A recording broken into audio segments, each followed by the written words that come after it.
Ambardan yükselen alevler gökyüzünü kızıla boyarken bekçi Salih'in elindeki fener yere düştü. Çünkü köylüler ona dönmüş, "Ateşi sen mi yaktın?" diye bağırıyordu. Oysa 3 saat önce ambarın gizli arka kapısından içeri süzülen gölge Kerim Ağa'nın adamıydı ve elinde bir meşale taşıyordu.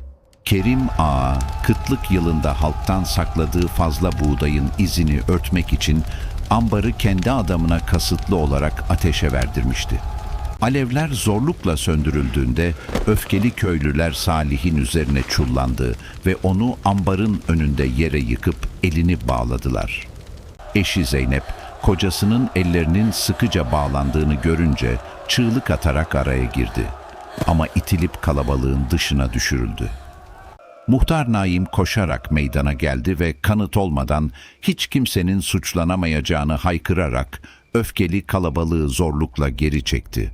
Kerim Ağa, yanan ambarın külleri arasında dikilip Salih'in bir an önce cezalandırılması için jandarmayı sinsice sıkıştırdı. Zeynep, kocasının masumiyetine yürekten inanıyordu ve o gece ambarın çevresinde kimin dolaştığını öğrenmek için karanlıkta tek başına dolaşmaya başladı.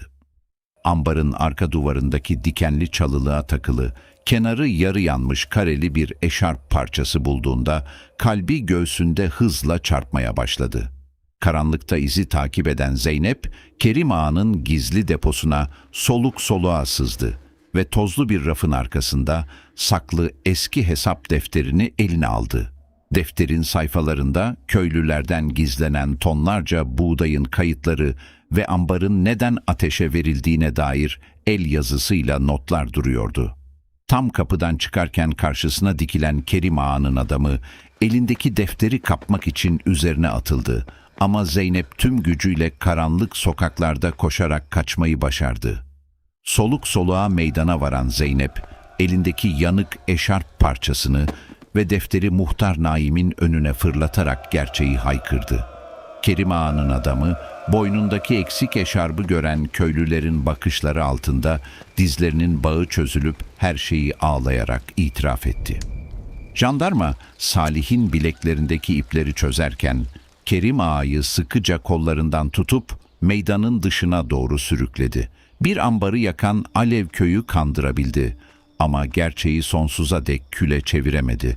Çünkü haksızlık ne kadar örtülürse örtülsün, er ya da geç bir kıvılcım gibi ortaya çıkar.